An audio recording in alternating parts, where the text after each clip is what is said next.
6 new cards, including, could it be a 5-star card? Hey, buddy, watch this.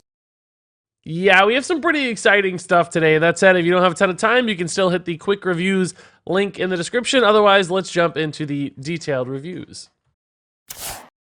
Up first here we have Archmage Vargoth, a card I like a lot. And not only that, but we're getting him for free a few days early before the expansion hits. So he's going to disrupt the meta for a little bit before Rise of Shadows is even here. He is a 4-mana 2/6 neutral minion, and he reads, at the end of your turn, cast a spell you've cast this turn, and the targets for that spell are random. And I like this effect a lot, because in most cases, the kinds of decks or archetypes or classes that would use Archmage Vargoth probably aren't going to care about the random aspect. They're going to enjoy some universally good spells. In other words, spells that do a couple things, have maybe only friendly targets, or vice versa, only enemy targets. So things like board clears, like Flame Strikes and Blizzards become really cool with Archmage Vargoth, right? Because he's casting them twice, and they get double the impact. Also, value-generating cards are really cool, because if it's just drawing you things, or, doing some kind of effect that you care about long term,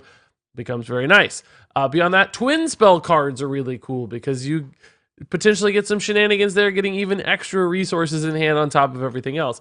And when I start to look at it across the board, I can see a lot of different ways where Archmage Vargoth makes sense for a ton of different classes, and arguably even different archetypes. Like, I could even see some aggro or combo decks that might want to use this. There are some like universal face damage cards, like Sinister Strike or something, for instance, where Vargoth could give you a little extra oomph for that, or a little extra reach. So because of his flexible mana cost at 4 mana, that means you can still play a lot of spells the same turn you play Vargoth, and because of his 6 health, I think there's a pretty decent chance this minion can survive through multiple turns, and that's just going to double up on his value, triple up, depending on how long he lives, and he himself can even help keep himself alive, right? Because he's swinging the board, or maybe casting a buff on himself a couple times in a row, whatever it might be. There are ways for Vargoth to support himself and pay those longer term dividends, perhaps over multiple turns. So for me, this does look like it could be one of those staple neutral cards that a lot of different decks run. Will every deck run it like Ziliax? No, maybe not. That's a special use case. Ziliax is just like everywhere, it seems like. But I think a handful of different decks at any given time in the meta will probably find some room for a card like Vargoth, because it just makes sense with certain things that they're trying to do, and that double impact is really nice, and the upside is very promising as well. I think he just works too well with twin spells and schemes. Think about Dr. Boom's scheme. Maybe Vargoth makes sense with Dr. Boom's scheme if you could double up like a 20 or 30 armor gain card. Hey, somebody teach you that might be possible. So yeah, maybe that was a 2-star card after all. I don't know if that's still good, right? Probably not. Of course, there are better spells out there, but you start to see the idea. All these really heavy-hitting sorts of spells with Vargoth add up to me, so I do think this card is going to be fantastic. So now let's talk about another cool card with Nozwhisker, a new rogue minion, 7 mana 6/6. Whenever you shuffle a card into your deck, add a copy to your hand. So we've got all these shuffling shenanigans with Rogue. The old ones like Academic Espionage, the new ones like Togwaggle's Scheme, for instance, that all generate a ton of in-deck value, but often leave you a little bit dry on resources. And as somebody who's even been playing some Burgle/Thief Rogue in wild format, sometimes your hand can get a little stranded. Even if your Spectral Cutlass is big and you're healing for a ton, you might just run out of resources. Well, Nozwhisker, I think, can help fix that problem by drawing you the stuff that you're shuffling simultaneously. So if you have an empty hand and you Nozwhisker into a prep espionage, empty hand afterwards, of course, then that means, yes, you would shuffle 10 1-mana cards into your deck, and presumably you would get 10 1-mana cards in your hand, which is a pretty crazy deal. Now, that means you might only have a couple mana left to play a couple new cards. It is not a tempo card through and through with Nozwhisker. It's not putting stuff into play necessarily, but because of the shenanigans it can provide, I don't think you're making a huge tempo sacrifice for potentially a really big tempo gain in the future. And if Spectral Cutlass does work well, and you can keep it buffed up and you can heal enough, I think this kind of card could be very powerful to help make sure you're just staying on top of resources and then swinging the game in a couple future turns where you just have a really big hand of nice shuffled resources, whether that's pogo hoppers that you shuffled in or more tack Nozwhiskers from Dogwaggle Scheme, whatever it is, Academic Espionage, 1-mana cards, you're going to have some kind of resources to work with, which I think will be nice. And I've heard a lot of comments that, Thief Rogue doesn't need more value. It has plenty of value. I do agree with that sentiment, right? Like, this is ultimately a value card, or at least a resource card. And I don't know that that's exactly what Thief Rogue needs, but this is the sort of card that can help you turn that value into tempo. Like, he gets it in hand. He might even get it in hand discounted so that you can play things faster and start to catch up or return a board to your state in your favor instead. To me, that means this card has a lot of promise. I also just think there are shenanigans that are always afoot with cards like this. Some weird combo that pops up or some specific way to help break a card like this always seems possible for the really smart deck builders out there. So for a couple different reasons and different angles, I think Tack Nozwhisker could indeed be a staple in a burgeoning Thief Rogue deck. So speaking of tempo and a Thief deck, let's talk about the Underbelly Fence, a new 2-mana 2/3 for Rogue. Battle Cry, if you're holding a card from another class, gain +1/+1 and Rush, which means the Underbelly Fence would be a 2-mana 3/4 with Rush as long as this condition is met. And as we've seen in the past with cards like Alex Straza's Champion way back in the day with Dragon Warrior, if you can get that like charging or rushing bigger minion on board on turn 2, it can be a really influential early game play. You kill often their 2-drop and you're left with a thing that can perhaps even trade up into a 3-drop behind, which means you get a really nice early board initiative or answer to some hyper aggressive decks. And that's exactly what a Thief Rogue needs. They need cards that help them stay alive in that early to mid game phase so they can start to really wreak havoc with all their value generators in the mid to late game. And Underbelly Fence is perfect. Now, the only problem here, right, is that you do need that card from another class drawn presumably on turn 1 if you want to play this on curve. So there are only a couple options without cards like Swashbuckler right now. It's not going to be quite as easy or good. Hallucination is also going away. So you kind of have Pilfer at the moment, which maybe isn't the perfect option. But nonetheless, I still think Underbelly Fence is a card that's relevant on turn 6, on turn 10, on turn 15. I've had a lot of those like Rush Warrior games where I'm still happy to see Rabid Worgen, which is a much worse version of Underbelly Fence when its condition is met. And that means I think this card is still good in the mid to late game. It's just one of those quick hits that trades into something, helps you stay alive a little bit longer, saves you a few points of health.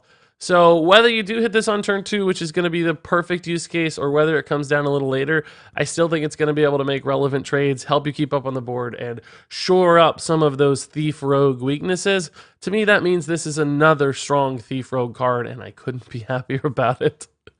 So now let's move on to Desperate Measures for Paladin, a new 1-mana twin spell. It reads, cast a random Paladin secret. So you get 2 random Paladin secrets here for the price of 1, or I guess for the price of 1 card slot. It still costs 1 mana each, but it only takes up 1 slot in your deck.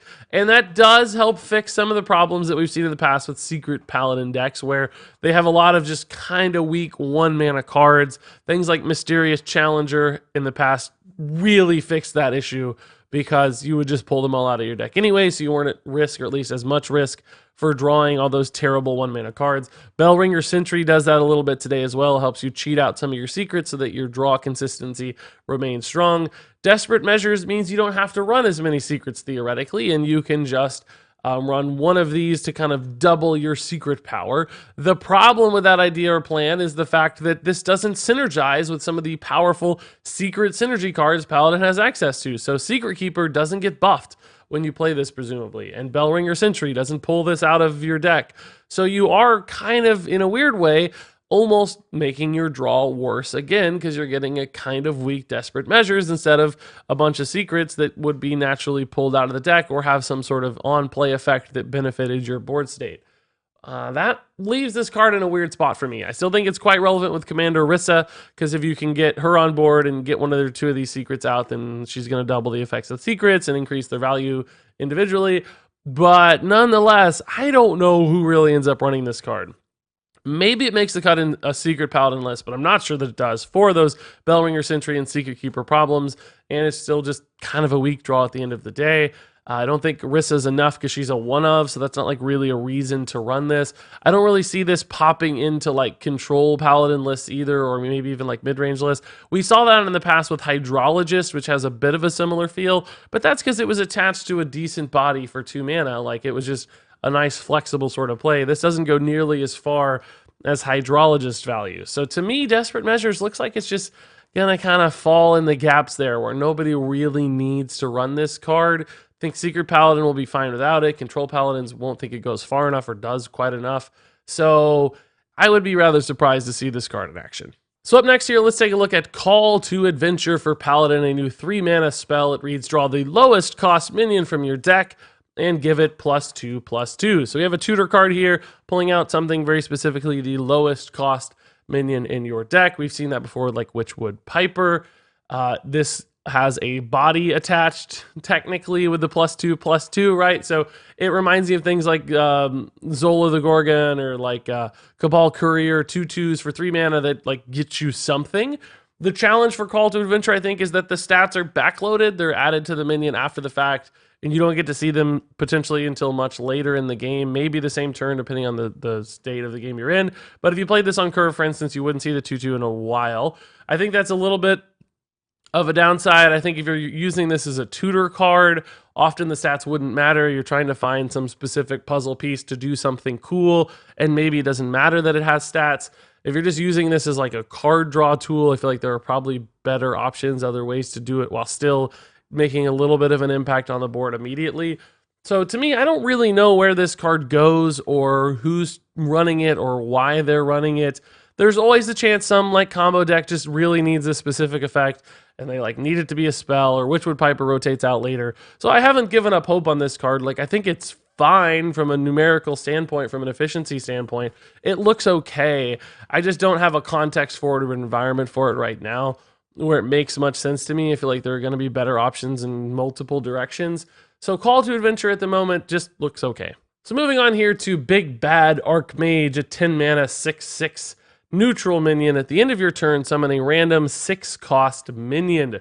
So you have another summoner card here, but unfortunately, as a 10 drop, this one just looks far too slow to me to ever see any sort of competitive Hearthstone play. Yes, there are synergies out there, things like Khadgar now, which doubles your summons.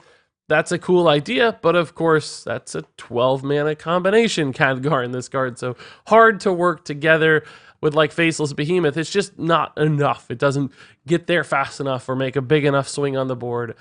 We've seen those sorts of things on turn 6 before with Spiteful Summoner, right? And that was still not even always a top tier deck, and certainly on turn 7, once it got nerfed, far less of a relevant play. This is the same thing on turn 10. So even though there is some potential synergy and upsides with other shenanigan cards, it's going to be way too hard to pull off. Inconsistent, slow. All of that means Big Bad Ark Mage has very little chance to see play. And there you go. That wraps it up for my detailed reviews. Now let's jump into some quick reviews.